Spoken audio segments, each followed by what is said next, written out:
You may know our next guest from her comics, Gronk, A Monster Story, or her books about her evil cat's inner dialogue.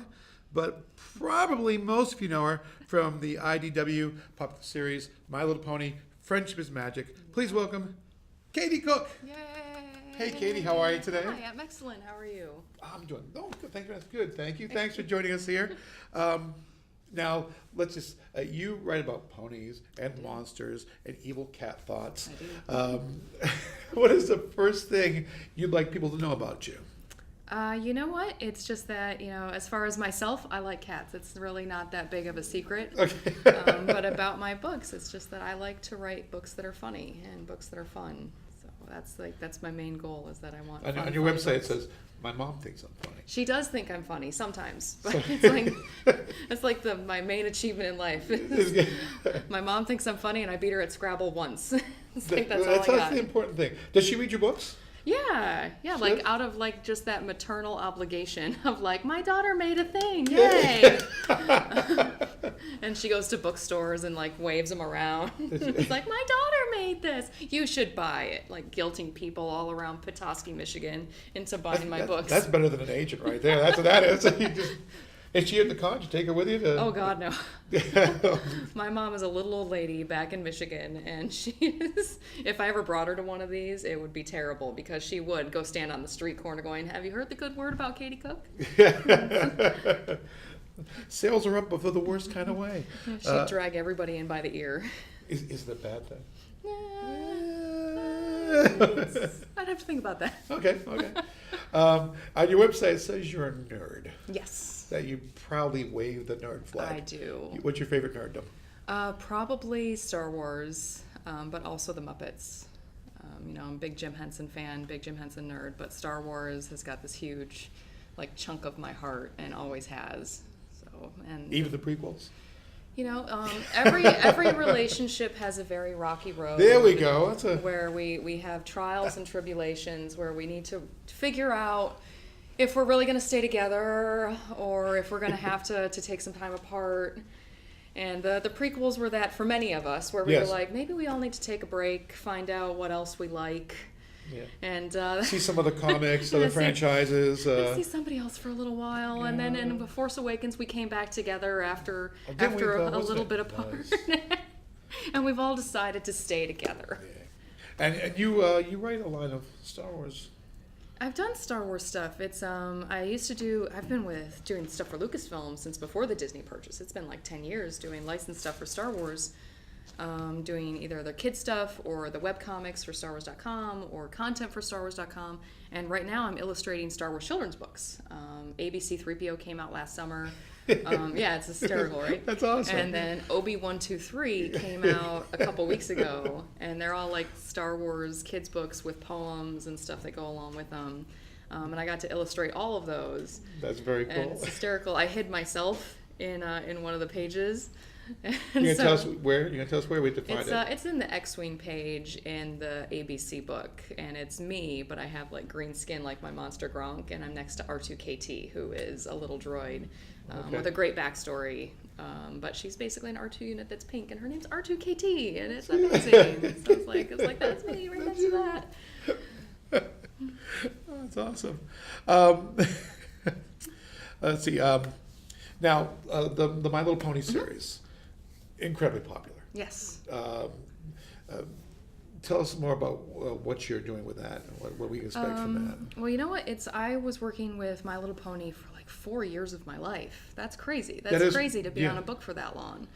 And right now I'm taking a break. I think my last issue for a while comes out next week on March 8th. That's Because I'm going to concentrate on Disney for a while. That's kind of my main goal. And my own project. I'm doing something with Webtoon called Nothing Special. So I'm going to do a creator-owned project. Oh my God. no, that's awesome. But, That's but- what this business is now. Before, when you had to create a project, you would have to. It would really be almost like staying in the corner, like your mom, just going, "Hey, Yeah. read my thing." But now, you can do your own project and it gets seen immediately by everybody. Yeah, so I'm really excited about it. But yeah, with the last issue of Ponies, I was kind of like, I don't want to do any more for a little while. I've given everything I can to Ponies. It's like I don't know what else to do. Right. With things that are pastel on four legs, I got nothing. But then they came to me and they're like, we're gonna do a What If series, like the old What If books. Nice. And they were so like, what if Wolverine had killed? yeah. Yeah. So I took a point in time and it was like, instead of, there's a character named Twilight Sparkle, she's the main character of the show. What if instead of her being the main character, it was the biggest jackass in Ponyville? So I took this character that is loved by none. Okay. He is a jerk. He is awful. His name is Prince Blueblood. And I made him the main character of the series. Is it a darker My Little Pony?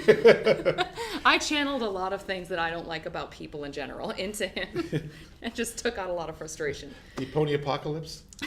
Well, he doesn't win in the end. Oh, okay. But it was so funny because I pitched it to Hasbro. It's like, and maybe he'll be redeemed at the end. And after I wrote, I was like, there's no redeeming this character. No, he's a dead man. The lesson of these 22 pages is that some people are just jerks and they're never going to change. And no matter what you do, they're just a flawed human being. Do you hear that, kids? They're just flawed human beings out there. And you can't fix them, so don't try.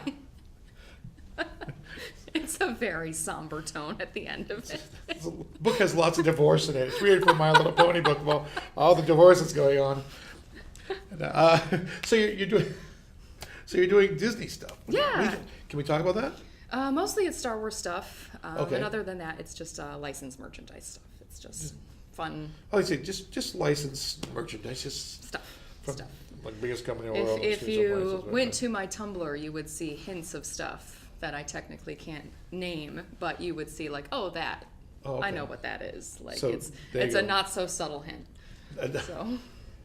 So, so is Star Wars coming up, and Yeah. what's besides the two books? Well, it's actually Star Wars Celebrations in a few weeks. Yes. And I'll be there. I'm doing an exclusive print for the show through Acme Archives. I don't think they've released it yet, but it's if you've seen my other ones, I've done 3 other ones for Celebrations before, and they're all these long, kind of crazy scenes from all the movies. Right.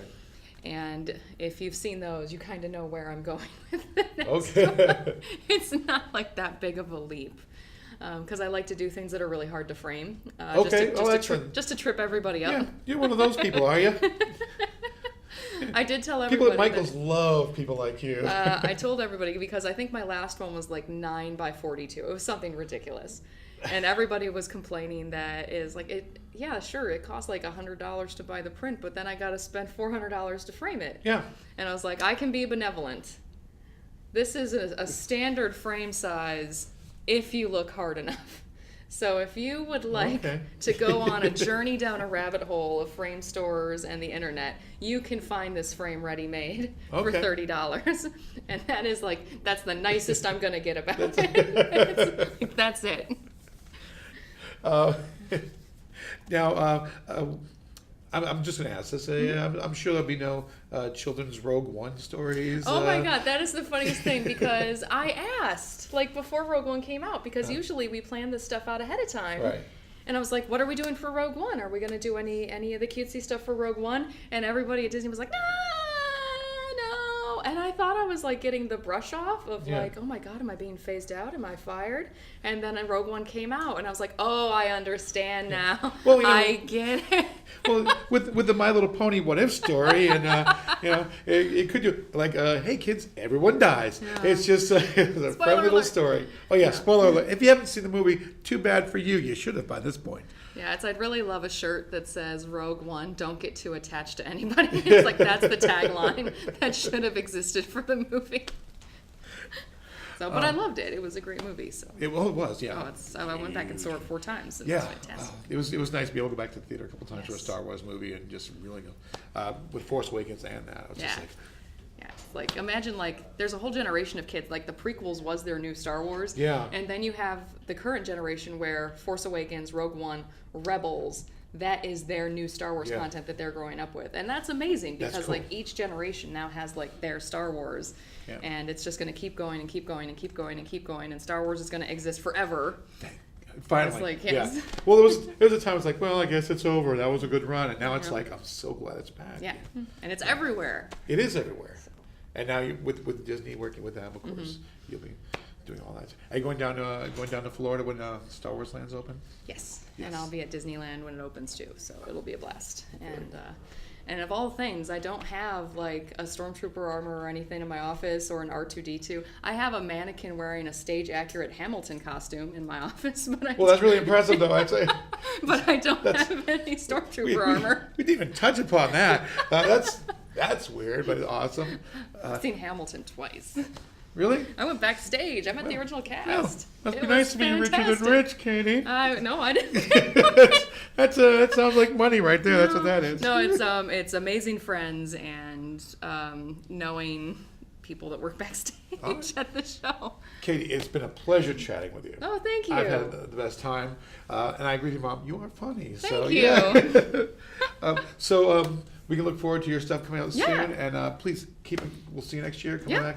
Thanks, Jim. Always. Katie Cook, everybody. We'll be back right after this.